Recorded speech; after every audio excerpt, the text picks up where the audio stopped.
We are almost done with the detailing. Ngayon, maglalagay naman tayo ng mga light effects. Yan. So, kailangan natin ito. Hero Water-Based Acrylic Cobalt Blue, Light Turquoise from Armored Komodo, and White from Hero Paints. Yan. Yan yung tatlong kulay na gagamitin natin para mapailaw natin yung mga slots na gusto natin mapailaw. So, pili lang tayo. So, gusto ko to, tapos ito yung sa knee. Yan. Sampulan muna natin. Tapos ito rin. Yan. Yan dito. Dry brush muna natin to. Itong mga slots na gusto natin pailawin. Okay. Yan. Okay lang mag-extend. Okay lang. Wala akong problema yan. Para yan yung ma-simulate yung buga ng ilaw.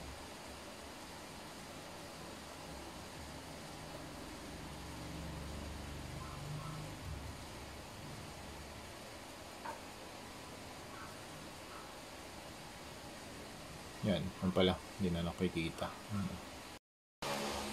After ng cobalt blue, ito naman gagamitin natin PH149 light turquoise from Armored Komodo, water-based acrylic.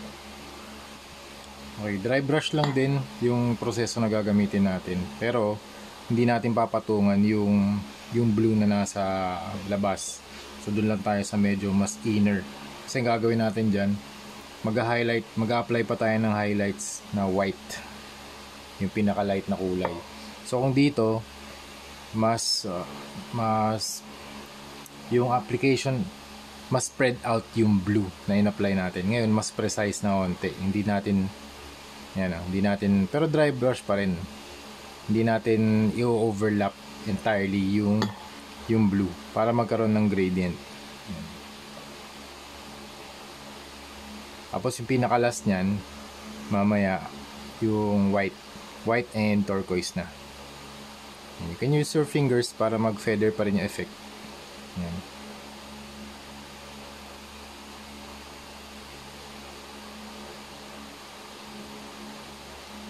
Okay, tapos mamaya kung nakukulangan kayo dun sa brightness nung turquoise, pwede kayo mag-double coat. Next na step na gagawin natin, gagamit tayo ng Hero High Pigmented Water-Based Acrylic Ultra White Stronger Coverage para dun sa mga highlights, sa mga ilaw. Ito na yung pinaka white dapat na paint na gagamitin natin para mukha siyang nag-i-illuminate talaga.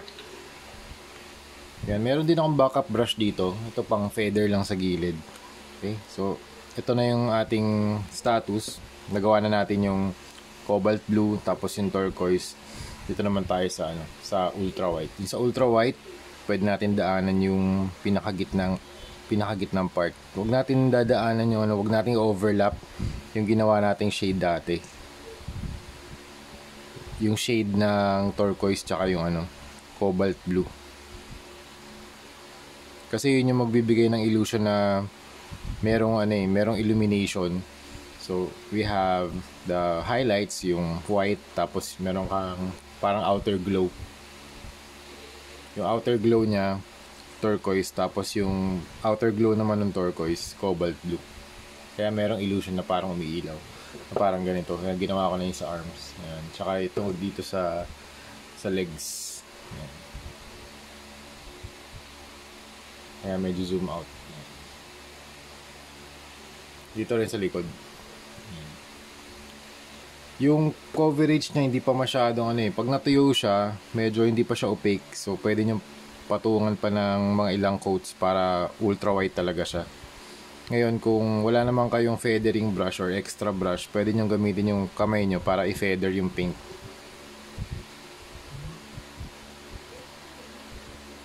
Yan o.